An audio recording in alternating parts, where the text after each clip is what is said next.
property, we're fucking human beings, man. Things are not the way it seems.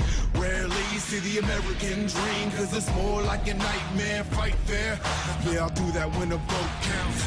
Yeah, I'll do that shit when they don't doubt. Until then, we're all anonymous on a mission, going all out. Illuminati, you've come to take control.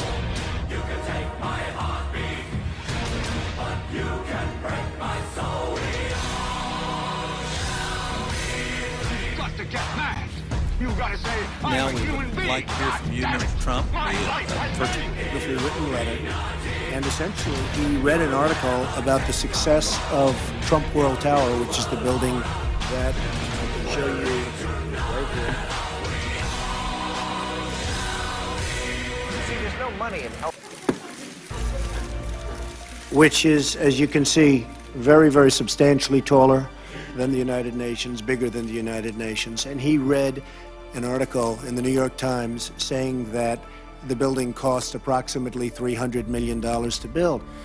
So he wrote me a letter and ultimately called me and said, is it possible that that building cost $300 million? Because it just seems so much bigger and so much better and so much more expensive and so much more luxurious. And how could you have done that for $300 million when at that time, Senator, they were talking about $1.5 billion to renovate the United Nations, and this was around December of 2000. And I said, well, there's only two reasons, either gross incompetence or something far worse than that. And you know what the something is, and that's corruption. Because there's absolutely no way that that building could have cost $1.5 billion to build.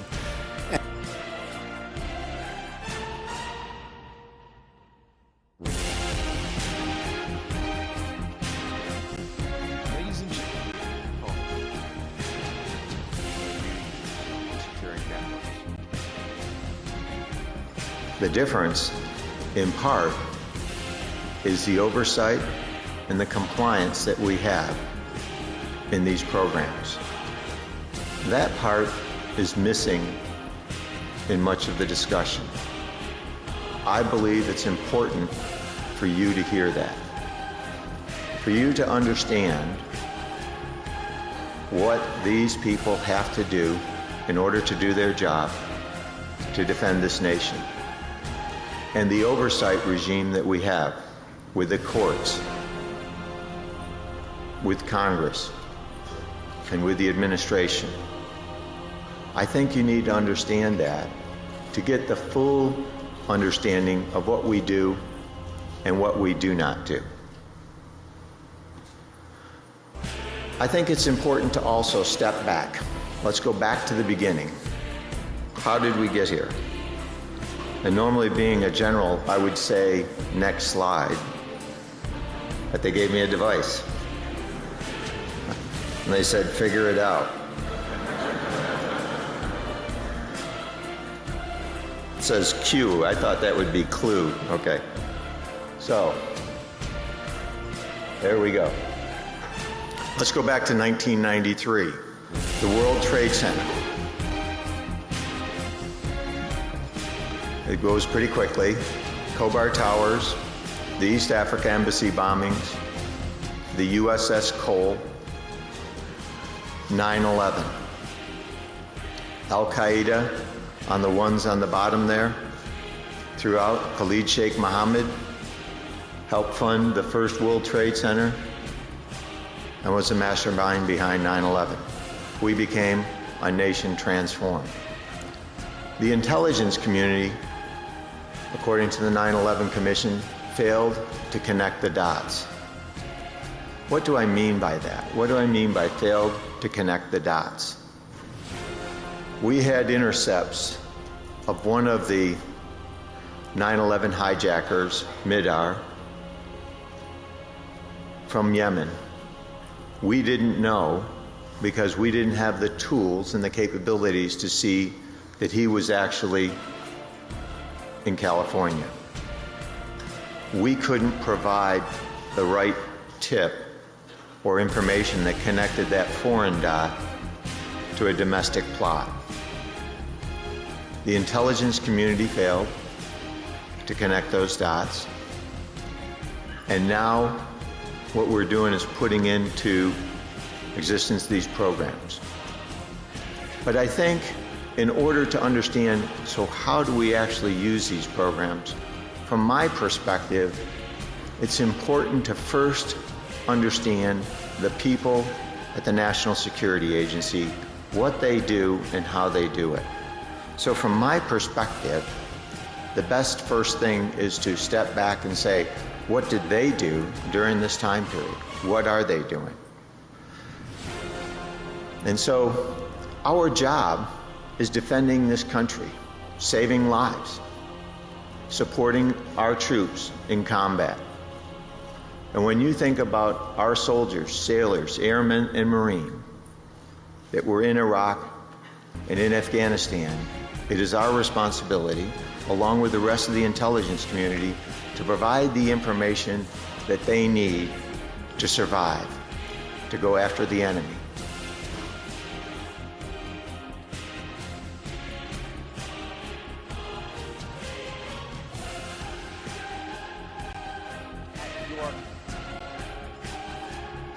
The third important takeaway is that there's a lot of sharing going on between different government organizations.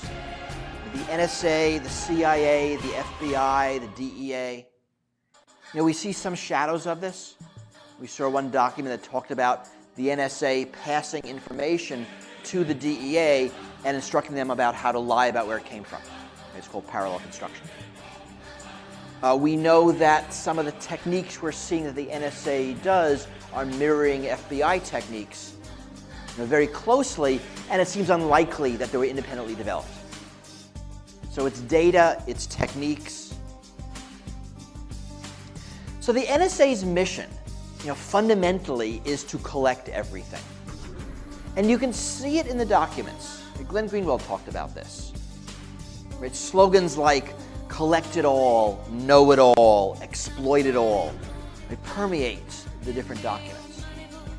You can see it in kind of the weird NSA stories about collecting data from the remote corners of the internet. Remember the story that hit in the fall about the NSA collecting data from virtual worlds, like EverQuest and Second Life? I mean, it was kind of funny and we could laugh at them, but if actually you want to collect all communications, that's a place for communications. Right? And you can imagine the bad guys going on to Second Life and communicating. Right? Same with the collection of data from airplane to ground internet connections. You know, we heard about that last year. They came out last week that GoGo Internet is going beyond what's required by law to give data to the FBI. So, to understand this mentality, you need to understand the history of the NSA. I think it's really important to look back at their history and see how it evolved. Now, the NSA was born after World War II, at the beginning of the Cold War, when the Soviet Union was the enemy, to a lesser extent China, but the Soviet Union. And the NSA's mission was to spy on the Soviet Union. Right, we had, you know, this is the Cold War. We had this voyeuristic need to know everything that they were doing.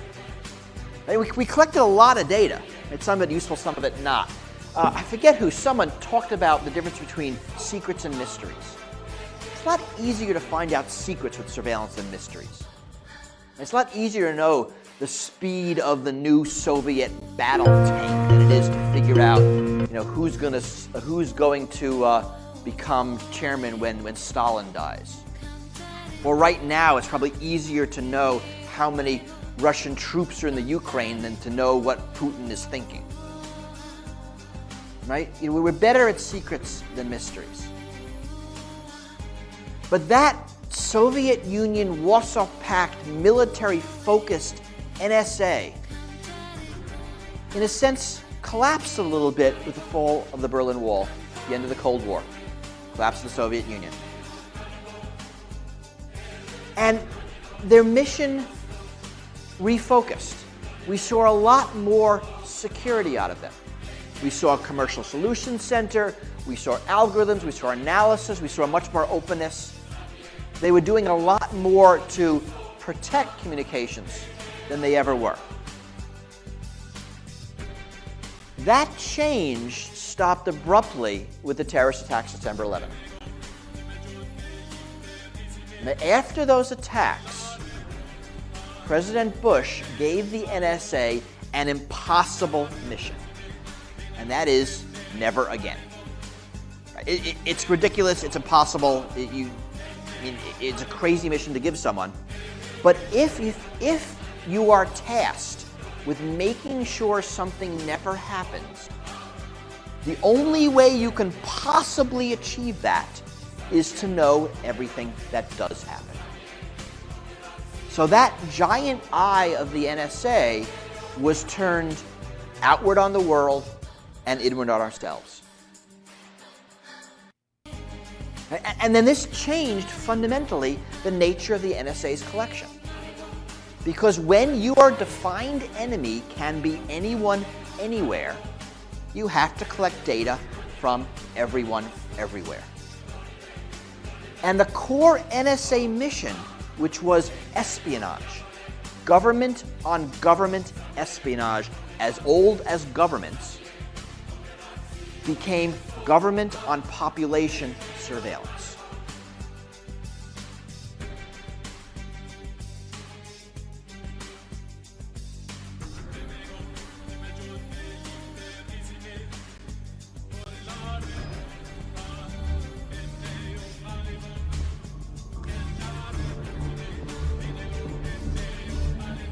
There's been an unfortunate deficit in what people have read and what people have written about an issue that is of extraordinary importance.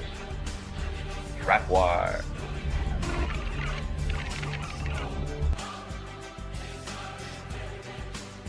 Barrett sort of shines the light on this stuff. He's like, oh my God, it's actually happening. You've got the emails right there. He stumbles across this. Stumbles across it, starts talking about it. Trapwire manages to take lots and lots of data from the closed circuit cameras that are found in large urban areas and makes the information more actionable and functional. Trapwire is software that can match surveillance data taken from multiple closed circuit cameras from across the country. Video feeds are fed into a centralized system that analyzes them for patterns of suspicious behavior. To understand Trapwire, you have to understand sort of the larger context. Because Trapwire is a critical piece of the surveillance apparatus. This is actually doing very large swath, persistent surveillance. In 2007, Trapwire cost about $1.7 million to operate in Los Angeles County. What we know about how it functions is largely gleaned from those emails. Trapwire has been deployed in Seattle, in Los Angeles, in DC.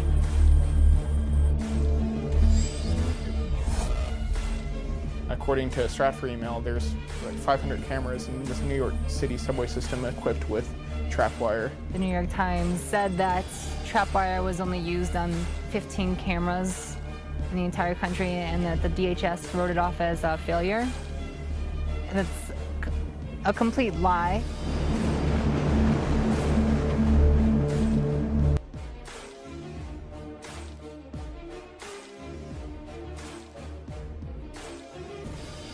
We had gone to 30th Street Station to troll Trapwire. And so what troll Trapwire was for us was essentially acting out these things that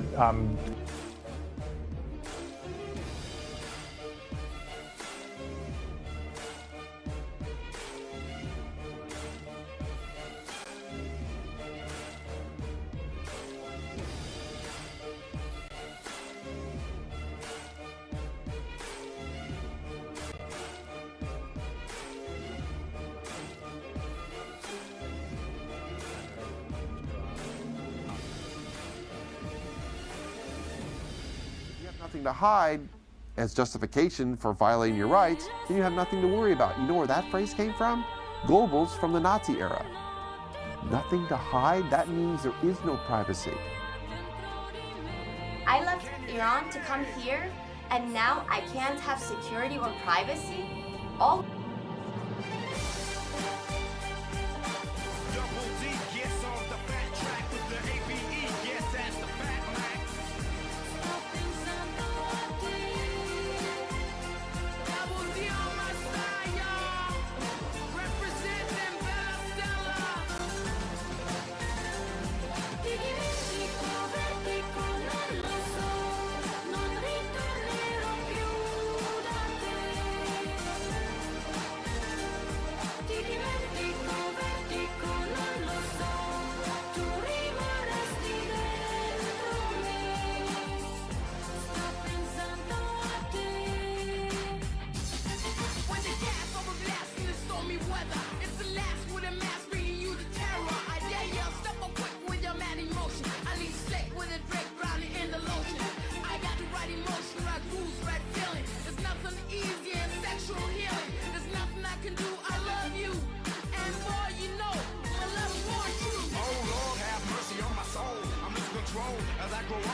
discussion about whether that shift in the way we investigate people made sense in terms of the trade-offs we were making. And it's the discussion we're finally starting to have now, like far too late.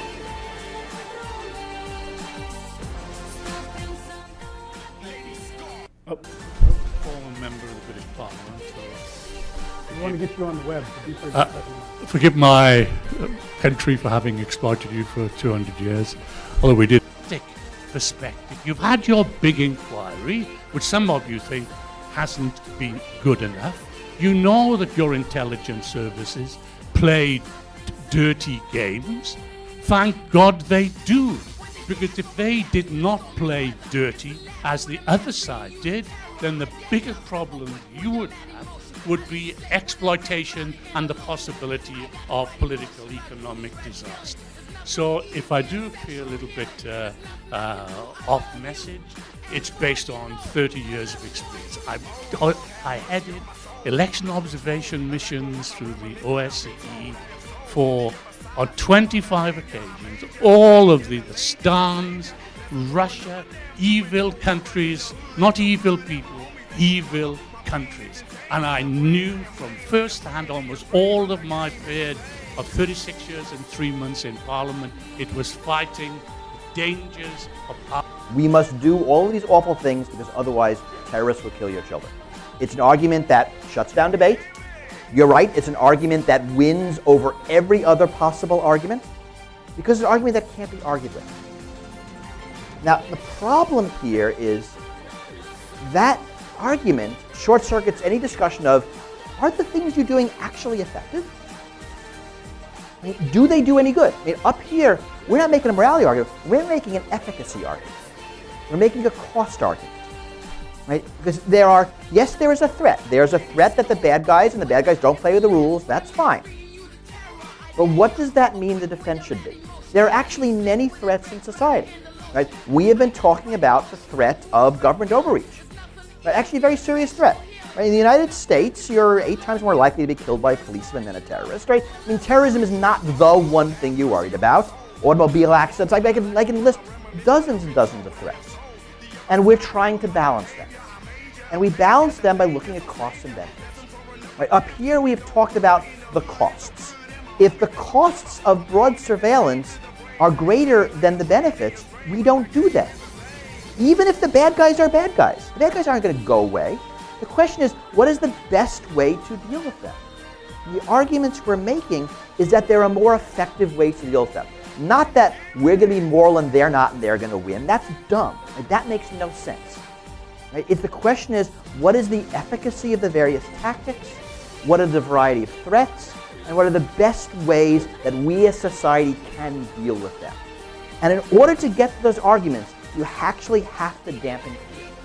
Because once someone says, terrorists will kill your children, all that discussion goes away. No congressman will vote against something that someone says, if you don't do this, terrorists will kill your children.